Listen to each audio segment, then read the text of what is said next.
we are going to be gearing up for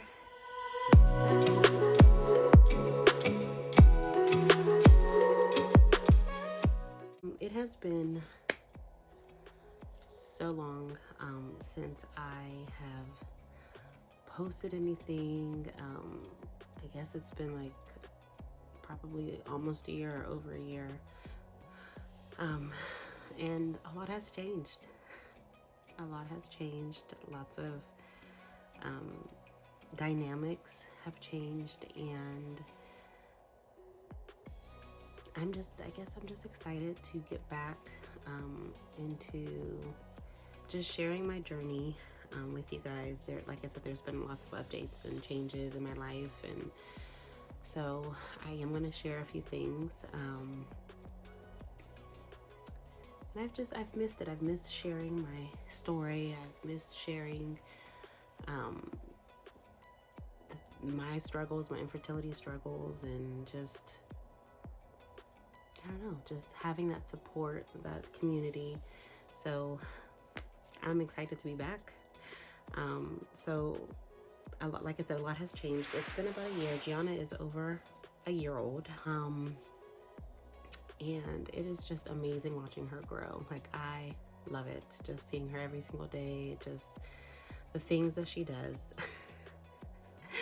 Let me tell you, she has, I don't know whose temperament, whether my husband's or mine, or maybe a little bit of both, but she's a feisty little thing, but we love her so much, and we are so grateful and so blessed. I did get a chance to record a little bit of her first birthday party. It was literally, we just celebrated with family, and mainly just mom, dad, grandparents, and great grandma. And it was amazing. It was so intimate and sweet, and just a really good moment. So I'll probably insert a clip of that here. Yay! Yay! All right, ready? You gonna eat it? No? She was like, oh, maybe. She might face plant. Yeah. She said, I was like, get that up. He's like, no more. All right. I'm too cute for this. Get the next change aside from Gianna turning 1 was that, drum roll please, I quit my job. So if you don't know, I was a first grade teacher. I have been teaching since 2017. Yes, since 2017. And it's not because, you know, like, oh, I can't stand it, I hated it. Nothing. No. I absolutely love teaching. I loved interacting with the students, engaging with them, teaching them, loving on those sweet babies, because you know anything about little kids, they are open to warmth and love, and you know, I'm like, oh, it's just a fulfilling job. But mainly it was really because we just could not get adequate care for daycare, and being a first-time mom, I just was not able consciously to just continue trying to put my baby in this daycare, that daycare, just try to find the right fit. I'm like, I can't do it. And so what ended up happening was we had her at a daycare, which I don't even think I posted the video of us her first day. Y'all, like I said, there's just been so much, so I haven't posted a lot of basically anything. And then we actually ended up putting her into an actual daycare because my friend no longer, she was starting to work, and so she couldn't watch her anymore. And I mean, I did it 2 weeks prior to me going back to work, and I cried probably every single day. It was probably like week 3 or 4 when I just wasn't crying anymore. But that first cry, that first initial cry, because they just took her and whisked her away. Like they just completely like, okay, thank you, bye. And I was just like I didn't even get a chance to really kiss her bye and, you know, look at her and all of these things. And I get it, because first grade teacher here. These babies still cry at 6 years old. And when the parents are holding on to them, I'm like, okay, thank you, bye, see you later, you know, because you gotta break that, else they will be crying all day, all year, and yeah. So I got that, you know, but it was just a lack of communication on their part with some things. They had some work done in the building, and at the last minute, like, they just didn't let me know. So, and then of course Gianna and I had ended up catching COVID from, you know, obviously from work, and it was a lot. And so I made the decision, of course, well, we made the decision, pull her out. So then of course, in that time frame where we were trying to search for a daycare, I had my friend watching her for a little bit, for a couple of days a week. I would take off when I needed to take off. And then we found an at-home daycare, and the lady came recommended, and you know, it was perfectly fine. But of course I should have known, because like, she didn't get any information from me, no emergency contacts, no nothing, never got a receipt, nothing, nothing. So 10 days, she watched Gianna for 10 days, and then on that 10th day she said, I can't watch her anymore. And her reasoning was, and at this point Gianna was probably 7 months, 8 months, and she said that she cried too much.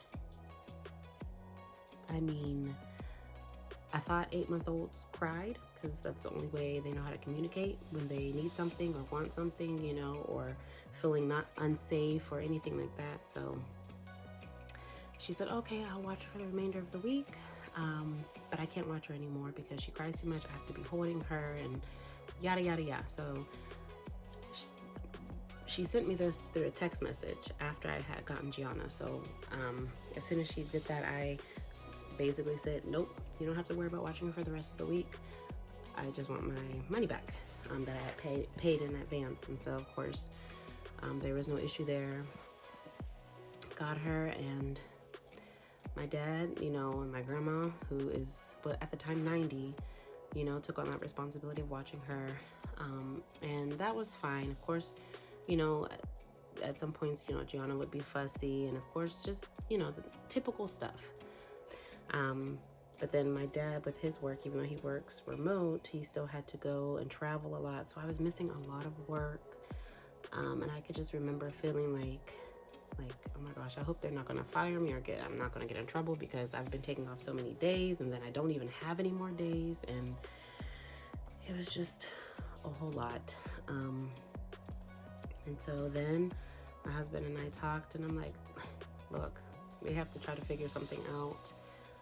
I don't know, I can't do this anymore, you know, with dealing with her not having, like, well, she had care, but like having to take off work, you know, it was a lot. And I think as a mom, you know, you just naturally, I wanted to be home with her. So we made that decision. And then I ended up finding a work from home job. So now I'm working from home at a university, and I absolutely love it. It's in the same realm of helping people. I mean, obviously I'm not teaching and helping 6-year-olds, I'm helping adult learners, but same concept, you know? And so I love it. There are times where it gets a little like frustrating, because naturally Gianna's home, and I want to be able to spend that time with her, and I want to be able to, you know, I need some downtime with her. But I mean, we make it work, you know. I mean, that was the whole point, that was the whole goal, to be able to you know, eventually stay at home.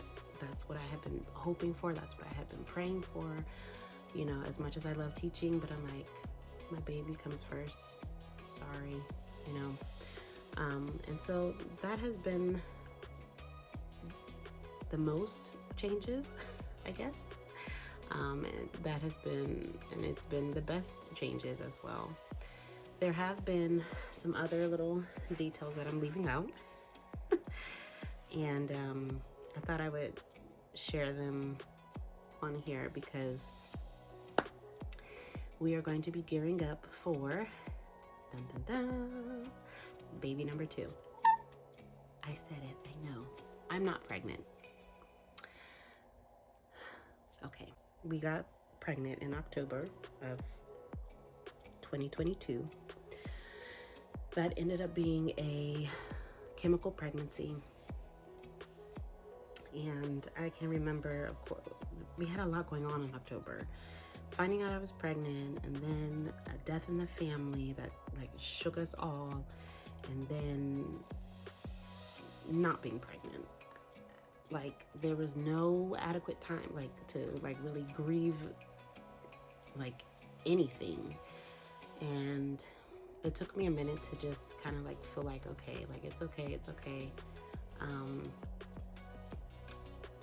But it still hurt because naturally it's like you're tracking these things, and then you find out, you know, you're tracking ovulation, you're testing, and you're finding, you know, doing all the things. And then a few days later, I think I had made it to maybe 5 weeks, if memory serves me correctly, maybe like 5 weeks, and then ended up getting my period, and that was all she wrote. So then it's like, okay, November rolled around. I don't think we tried too much that month. December rolled around and ended up pregnant January. So a couple days before my birthday, had a positive pregnancy test. Now, I knew that this pregnancy wasn't going to last. I knew it because, again, I had been tracking like a crazy person. I had been tracking my ovulation 2-3 times a day. I mean, guys, if y'all could see like the strips and my waste basket, honestly, because it was filled with test strips and wrappers and just trying to get this to work. But it worked. It worked. And then a day before my birthday, started my period again. So I was like, oh great, happy 31st birthday to me. This is great, you know, and it hurt me. It sucked. It was just a constant reminder, another reminder that my body doesn't work the way that it should, because I'm realizing that I'm ovulating late. And just thinking about it, I'm tearing up now, because it's just like, try to do everything right, everything right, and then nothing. So we get past that. I'm still crying, I'm still upset, you know, and you know, a few weeks go by, it's fine. So then I just decided, because between December and January, I had gone through, I don't know how many different pregnancy tests, I don't know how many different ovulation test strips and test kits, and I just said, you know what, I'm no longer going to be ovulating testing or tracking, and like I just figure like, oh, like this is it. Oh guys, I think she's waking up. Ended up going back to sleep on her own. Didn't have to leave. Okay. And so yeah, so I stopped. I don't want to say caring, because I think I'm always going to care, but I stopped, I guess, giving so much thought into it, and so much like obsession almost. I guess I stopped with that, and I just kind of tracked it by like what my body was doing and what my body was telling me. So I'm like, okay, at least what I thought it was telling me, because again, if we haven't learned anything, Keisha's body doesn't work the way that it's supposed to. It's just been an uphill journey, and I know last year I recorded my pep talks, and you know, I have to go back and I have to watch them because that's what helps me get through these tough times.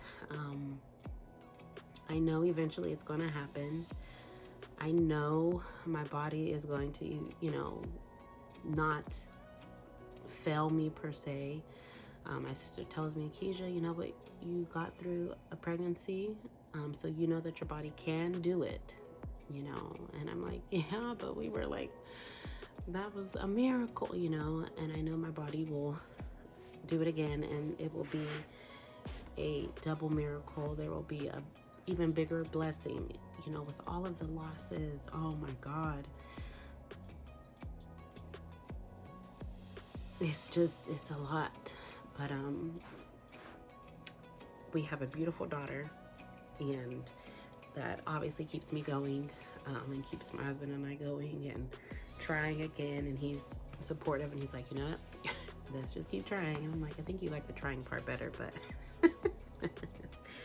TMI, sorry guys. But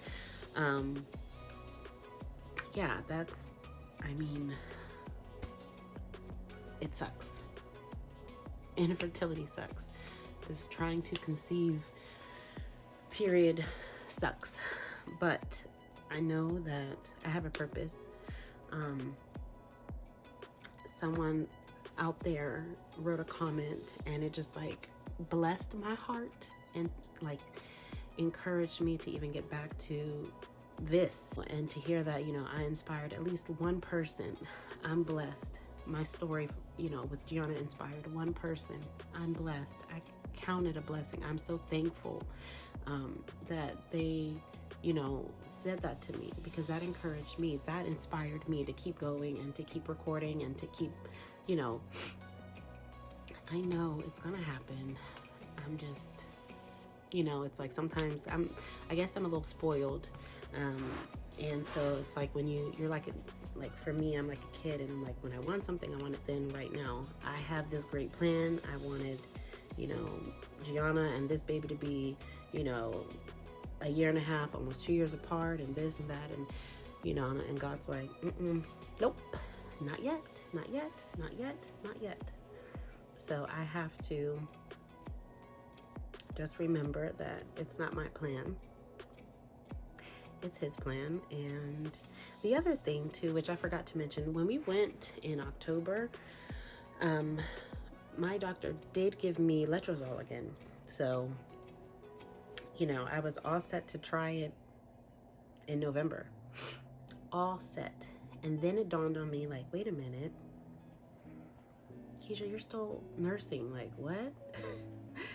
And I called them and I said, is it recommended to take letrozole, like, if I'm still breastfeeding? And they're like, no, you know, that'll definitely drop your milk supply. And letrozole is technically used to treat women who have breast cancer, I guess, or that's one of the medications that they use for that. And then the side effect is it makes you ovulate. So, you know, I'm like, okay, yeah, definitely don't want to use that while I'm still nursing her. And she's 14 months, and guess what? She's still nursing.